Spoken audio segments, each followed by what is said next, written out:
Current गुजरता है तो हमारे पास उसके इर्द गिर्द मैग्नेटिक फील्ड प्रोड्यूस होना शुरू हो जाती है।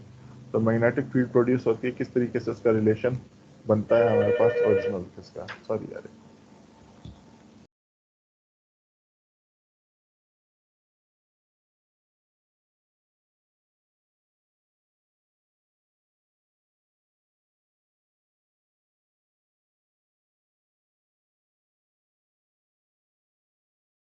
मैं आप लोगों से अगर पूछूं पार्शियल डिफरेंशियल इक्वेशन क्या चीज होती है तो कोई मुझे एक्सप्लेन करेगा?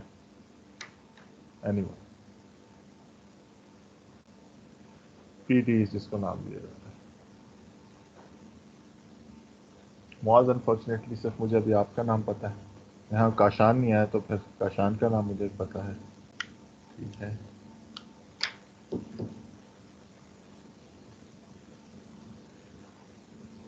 सर ये वो डिफरेंशियल इक्वेशंस होती हैं जो एक से ज़्यादा वेरिएबल्स की डिफरेंशिएशन को डील कर रही होती हैं एट द सेम टाइम।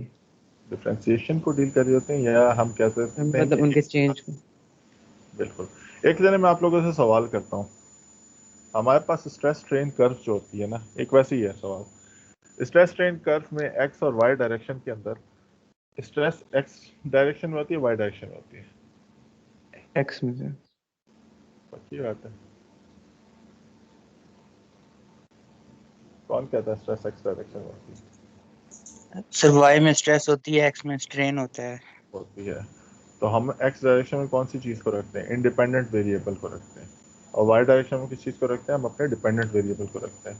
लेकिन ये सही है क्या? स्ट्रेस जब हम तो ये नहीं कहते कि स्ट्रेस प्रोड्यूस होती है तो फिर उसके बाद स्ट्रेन प्रोड्यूस होना शुरू हो जाती है बॉडी के अंदर, ये सही है थेरी या नहीं? सर वैसे तो स्ट्रेस इंडिपेंडेंट है। स्ट्रेस इंडिपेंडेंट है, लेकिन हमारे जो प्लॉटिंग हो रही है सर इससे वो तो ये चीज़ शो नहीं हो रही। सर ये वो होता है ना, रिएक्शंस होते हैं, स्ट्रेसेस रिएक्शंस होते हैं स्ट्रेन की वजह से जो अंदर से बॉडी जाते हैं। बिल्कुल। आप देखें ना, यंग्स मॉडुलस की भी जो रिलेशन है उसमें हम क्या कहते हैं? Stress is directly proportional to strain. Basically क्या है, मेरे पास बॉडी के ऊपर कोई एक्सटर्नल लोडिंग लगती है, ठीक है, कोई एक्सटर्नल प्रेशर फोर्स अप्लाई होती है, फिर उसमें उसकी वजह से क्या होता है, मेरी बॉडी के अंदर डिफॉर्मेशन आना शुरू हो रही है। डिफॉर्मेशन का जो मैयर है वो किस चीज़ से हो रही है? स्ट्रेन के थ्रू हो रही है। और इस डिफॉर्मेशन के वजह से जो रिएक्शन मेरे बॉडी के अंदर प्रोड्यूस हो रहा है वो क्या कहलाएगा? स्ट्रेन प्रोड्यूस होगा। इसी तरीके से पार्शियल डिफरेंशियल इक्वेशन हमारे पास वो वाली इक्वेशन होती है जो कि रिप्रेजेंट कर रही होती है जब आपके पास एक से ज़्यादा उसके ऊपर इंडिपेंडेंट वेरिएबल में हम क्या लें, डिपेंडेंट वेरिएबल ये डिपेंड करता है कि ऊपर डिपेंडेंसी आ रही होती है किसी इक्वेशन की। अगर मैं लिखूं यहाँ पे, मैं आपसे शो करवाता हूँ,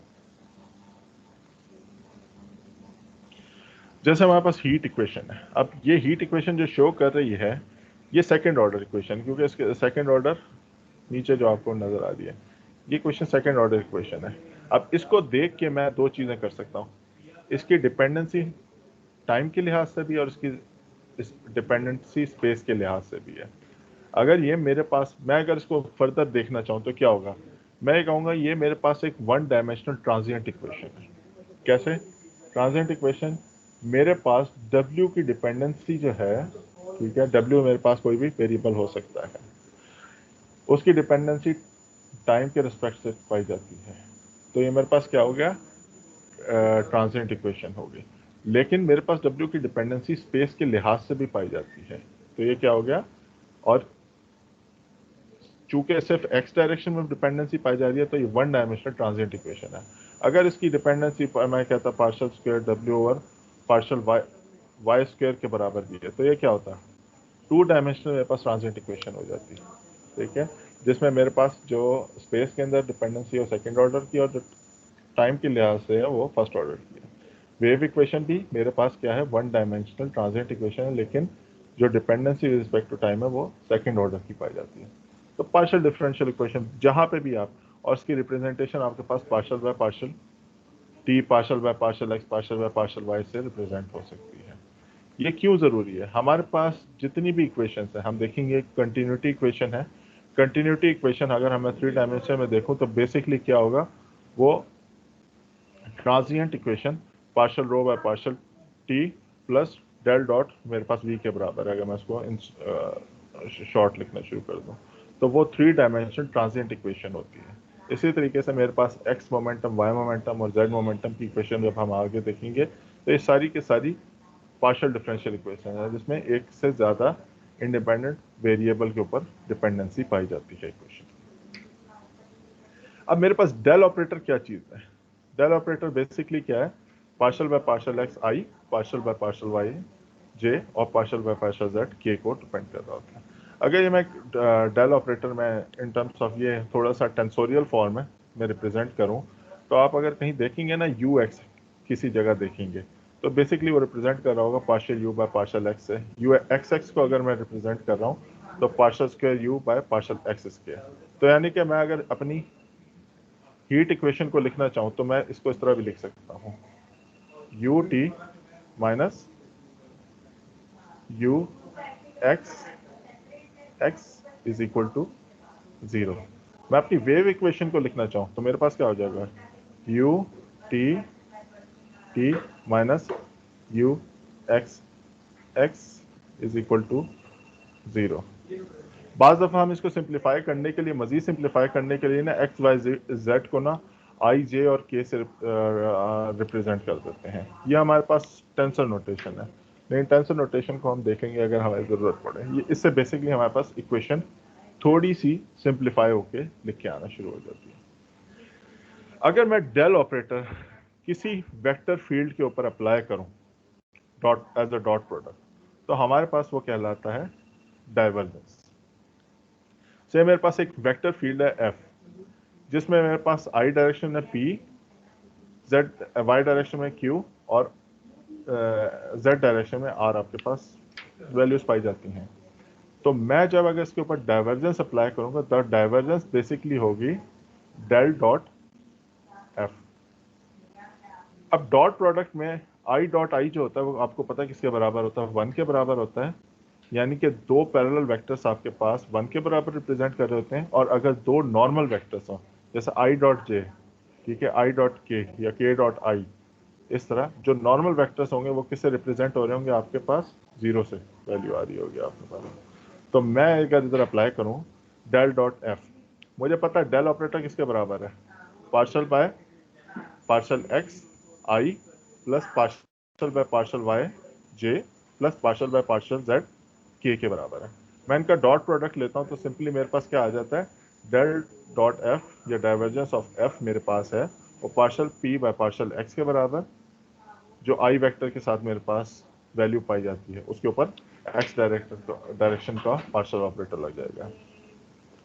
इसी तरीके से जो जे के साथ होगा वो वाई के ऊपर डिपेंडेंसी आ रही होगी और जो के साथ होगा उसकी जेड के ऊपर डिपेंडेंसी आ रही है। लेकिन ये जो मेरे पास चीज़ निकल के सामने आई है ये स्केलर है या वेक्टर होगी, मैं अगर आपसे पूछूं?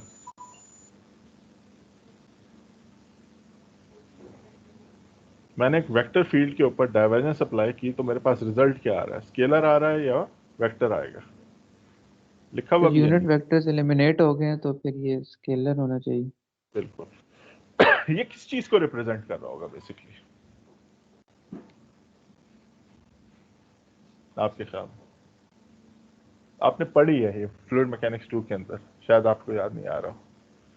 सोर्स सिंक पढ़ा आप लोगों ने, याद है? Yes sir. सोर्स क्या होता है? सर जहाँ से वेक्टर ओरिजिनेट हो रहा होता है। बिल्कुल। और सिंक क्या होता है? जहां के ऊपर एलिमिनेट होता है। अब मैं कहता हूं मैं एक अपनी ग्रिड बनाता हूं, ठीक है, मेरे पास एक 3x3 की ग्रिड है यहाँ पे और हर ग्रिड के सेंटर में ना एक वेक्टर पॉइंट यहाँ से रिप्रेजेंट कर रहा है, ठीक है सर। मैं अब इस पॉइंट पे से इस पॉइंट के ऊपर मैं डाइवर्जेंस अप्लाई करूँ ना वेक्टर फील्ड के ऊपर, अगर वेक्टर पास पॉजिटिव आ रही है ना तो इसका मतलब है यहाँ से इस वेक्टर की जनरेशन हो रही है, ठीक है। अगर मेरे पास वैल्यू नेगेटिव आ रही है तो इसका मतलब क्या हो रहा है, यहाँ पे ये वेक्टर डंप हो रहा है, एज अ सिंक काम कर रहा है। अगर मेरे पास यहाँ पे वेक्टर वैल्यू 0 आ रही है तो ये किस चीज को रिप्रेजेंट कर रहा होगा? In between source, I think. ये दो चीजों को रिप्रेजेंट कर सकता है। दो किन चीज़ों को रिप्रेजेंट कर सकता है कि या तो यहाँ से यहाँ पे जनरेशन और जो डंपिंग हो रही है एज अ सिंक, ये वैल्यू दोनों चीज़ें नहीं पाई जाती। यहाँ पे divergence of the vector field 0 है। या फिर अगर मैं इसको मैग्नीफाई करूँ तो इसका मतलब क्या हो सकता है, ये एक पासर बाय एलिमेंट है। पासर बाय एलिमेंट से मुराद ये है कि मेरे पास इसमें जितनी वेक्टर की इनपुट आ रही है उतनी ही वेक्टर की आउटपुट भी जा रही होगी। यानी कि अगर मैं इसको हाफ में डिवाइड कर दूं तो ये इक्वल अमाउंट ऑफ सोर्स और सिंक को रिप्रेजेंट कर रहा है। तो यानी कि आप किसी भी पॉइंट के ऊपर वेक्टर फील्ड की आप डाइवर्जेंस लगा रहे होंगे, डाइवर्जेंस जब आप अप्लाई करेंगे तो उससे आपको पता चलेगा कि यहाँ पे इस वेक्टर की जनरेशन हो रही है या वो वेक्टर डंप हो रहा है, एज अ सिंक काम कर रहा है, या फिर इक्वल है कि आपके पास वेक्टर जितना आ रहा है उतना ही वेक्टर आउटपुट भी की भी तरफ चलता जाएगा। इस चीज़ को जहन में रखते हुए आप लोगों की एक मैंने ज़रा रीडिंग असाइनमेंट है, आप लोग जाके देखिएगा कि हमारे पास डाइवर्जेंस थ्योरम किस चीज़ को रिप्रेजेंट करता है, उसकी फिजिकल मीनिंग, उसके इक्वेशन सामने रखिएगा कि आप डाइवर्जेंस थ्योरम जब लगाते हैं किसी भी वॉल्यूम के ऊपर, ठीक है, तो हमारे पास जो सरफेस से फ्लक्स निकल रहा होता है हर डायरेक्शन में, उसको अगर हम नॉर्मल को ऐड करें तो वो जो divergence of that vector field उसका अगर हम वॉल्यूम इंटीग्रल लें उसके बराबर होता है। ये बहुत इंपॉर्टेंट है, खासतौर पर फाइनाइट वॉल्यूम अप्रोक्सीमेशन में ये चीज़ बड़ी इंपॉर्टेंट हो जाती है कि हमारे पास अगर वेक्टर फील्ड मौजूद है, हम सिंपल उसकी डाइवर्जेंस लेके उसका वॉल्यूम इंटीग्रल ले लें तो फिर हमारे पास जितना इनफ्लक्स और एफ्लक्स हो रहा है उसका समीशन के तौर पे उस सेल को वो रिप्रेजेंट कर सकता है। ठीक है, तो ये थोड़ी सी आपको एब्स्ट्रैक्ट बात लगेगी लेकिन इसको जाके आपने देखना होगा। इसी तरीके से हम आगे चल के देखेंगे डाइवर्जेंस की एप्लीकेशन में कि अगर हमारे पास कोई स्टेडी स्टेट वैल्यू, जैसे मैंने अभी पीछे वेव इक्वेशन हमने देखी, उसके अंदर मैं कह देता हूँ ये स्टेडी स्टेट है, ठीक है। अगर मैं अपनी डाइवर्जेंस को अप्लाई करूंगा कंटिन्यूटी इक्वेशन वेक्टर फील्ड के ऊपर, ठीक है, ये एक स्पेसिफिक फॉर्म बन जाएगी कंटिन्यूटी इक्वेशन की, और वो स्टेडी स्टेट सिस्टम है, और डाइवर्जेंस अगर 0 है किसी वेक्टर फील्ड का बॉडी के अंदर, तो हम ये आगे चल के प्रूव करेंगे कि ये चीज़, ये जो फील्ड है ये इनकम्प्रेसिबल है। लेकिन अगर उसका डाइवर्जेंस 0 नहीं आ रहा तो वो कंप्रेसिबल आपके पास फील्ड आ जाएगी। तो इसके डाइवर्जेंस के ये आप फिजिकल मीनिंग इस तरीके से आप आते जाते हैं। ये हमारे पास एक सिंपल सी एग्जांपल आएगी कि अगर आपके पास एक फोर्स वेक्टर है एफ जो X Z I plus X Y Z J plus Y square K के बराबर है, तो इसका अगर आपने सिंपल डाइवर्जेंस अप्लाई करनी है तो क्या होगा हमारे पास पार्शल बाय पार्शल एक्स इस चीज़ का क्या हो जाएगा जेड, प्लस हमारे पास ये जे वैल्यू है तो ये हमारे पास पार्शल बाय पार्शल वाई आ जाएगा जो कि एक्स जेड के बराबर होगा, plus partial by partial Z Y square का क्या होगा 0 हो जाएगा। तो जेड प्लस एक्स जेड के बराबर हमारे पास वैल्यू आ रही है। अगर मैं यहाँ पे कोऑर्डिनेट सिस्टम इसके बना दूँ, डाल दूँ एक्स और जेड के, तो मुझे पता चल जाएगा से अगर मैं कहता हूँ कि ये ओरिजिन पे है, ओरिजिन पे क्या होगा, मेरे पास जेड 0 है, एक्स 0 है, यहाँ पे भी जेड 0 है, तो मेरे पास टोटल वैल्यू क्या आ जाएगी 0 आ जाएगी। इसका मतलब क्या होगा, जो मेरा ओरिजिन पॉइंट होगा वो इस वेक्टर फील्ड के लिहाज से नीदर सोर्स नॉट सिंक के तौर पे एक्ट कर रहा होगा। लेकिन मैं कहता हूँ कि जी मेरे पास z की वैल्यू 1 है लेकिन x की वैल्यू 0 है, तो अब क्या होगा, z 1 आ गया आपके पास, x 0 है, लेकिन आपके पास जो डाइवर्जेंस की फाइनल वैल्यू आ रही है at the coordinate system where z is 1 और x 0 है, तो आपके पास जो डाइवर्जेंस है वो 1 के बराबर है। तो उस coordinate at that specific coordinate आपके पास क्या होगा, वो एज अ सोर्स एक्ट कर रहा होगा चीज़ को। तो ये सिंपल आपके पास इसकी कैलकुलेशन है और इससे हमारे पास फिजिकल मीनिंग क्या आ सकते हैं। Excuse me sir. जी सर वो जब बताया था आपने, आपने बोला कि डाइवर्जेंस जब हमारी 0 आ रही है इसका मतलब है कि वो इनकम्प्रेसिबल है, तो जब हम उसका वॉल्यूम इंटीग्रल लेंगे तो जो उसकी एक कांस्टेंट वैल्यू है वो हम ये कहेंगे कि उसका फ्लक्स कांस्टेंट थ्रू आउट है। जी बिल्कुल, असल में हम ये अभी आगे चल के देखेंगे, थोड़ा सा इसको कंफ्यूज ना करिएगा। हमने कहा डाइवर्जेंस जब वेक्टर फील्ड के ऊपर अप्लाई हो रही होगी, ठीक है, तो इसका ठीक मतलब होगा। क्या हो रहा होगा, इसका मतलब ये हो गया, आप इसको इस तरीके से देखें ना, इसको सिंपल ले लें, मेरे पास एक वॉल्यूम बना हुआ आ रहा है, उसके अंदर जितनी भी वेक्टर फील्ड है उसका डाइवर्जेंस अगर ओवरऑल 0 आ रहा है, यानी कि सारे जितने भी मैं इसको डिवाइड करूंगा जहाँ पे जितनी भी वेरिएशन आ रही होगी उसका डाइवर्जेंस अगर 0 आ रहा है, इसका मतलब क्या हुआ, मेरे पास प्रेशर के चेंज से डेंसिटी की चेंज के अंदर वेरिएशन कम से कम होती जा रही होगी, नेग्लिजिबल होगी। तो ये ओवरऑल क्या होगा, जितना मेरे पास इन्फ्लक्स आ रहा है, फिर ये कंटिन्यूटी को आपको रिप्रेजेंट कर रहा होगा। कंटिन्यूटी बेसिकली क्या है कि मेरे पास जहाँ जितना इन्फ्लक्स आ रहा है उतना एफ्लक्स हो बॉडी का। अगर इन्फ्लक्स एफ्लक्स के बराबर नहीं हो रहा तो फिर तीसरी चीज़ क्या हो जाएगी, मेरे सिस्टम के अंदर मास एक्यूमुलेशन स्टार्ट हो जाएगी। मास एक्यूमुलेट करने की जगह अब मेरे पास एक टैंक है, पानी का टैंक है, ठीक है। पानी का टैंक ओवरफ्लो क्यों करता है, ओवरफ्लो जब करता है जब उसके अंदर उसकी स्टोरेज की गुंजाइश नहीं रहती। तो क्या होगा, जैसे ही वो स्टोरेज की गुंजाइश से एक्सीड करेगा, मेरे पास जितना इनफ्लो होगा उतना आउटफ्लो होना शुरू हो जाएगा। नीचे से आप पानी के इस्तेमाल करने के लिए नलका खोले रखेंगे और इस्तेमाल करते रहे तो क्या होगा, थोड़ा सा मेरे पास एक्यूमुलेशन भी होती जाएगी, इनपुट भी आती जा रही है और आउटफ्लो भी चलता जा रहा है। तो ये डिपेंड कर रहा होता है आपका सिस्टम। ठीक है। इसी तरीके से डाइवर्जेंस, अगर मैं आपके पास इसको जाके देख लीजिएगा, डेल डॉट डेट हमारे पास लैप्लासियन ऑपरेटर के बराबर है। इसकी भी थोड़ी सी हम आगे एप्लीकेशन देख लेंगे। तीसरी चीज़ हम जो इम्पोर्टेंट होती है कि अगर मैं डेल ऑपरेटर को क्रॉस प्रोडक्ट किसी वेक्टर फील्ड के ऊपर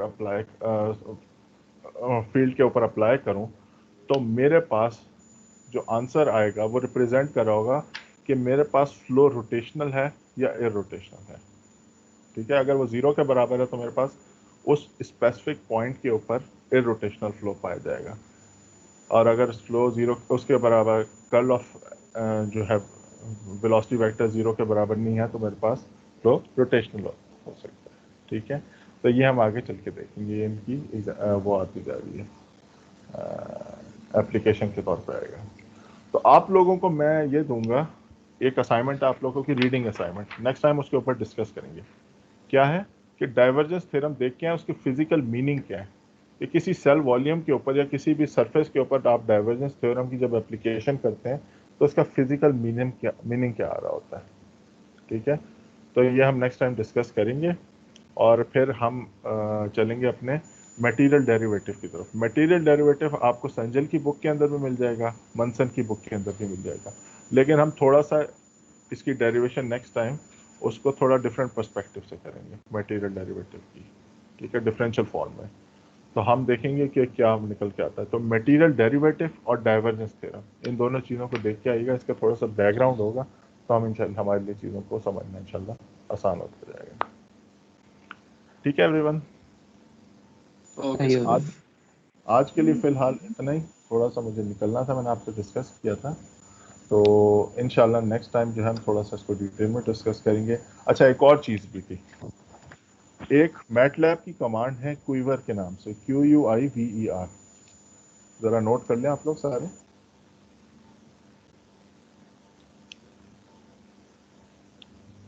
नोट कर लिए, क्यूवर, QUIVER।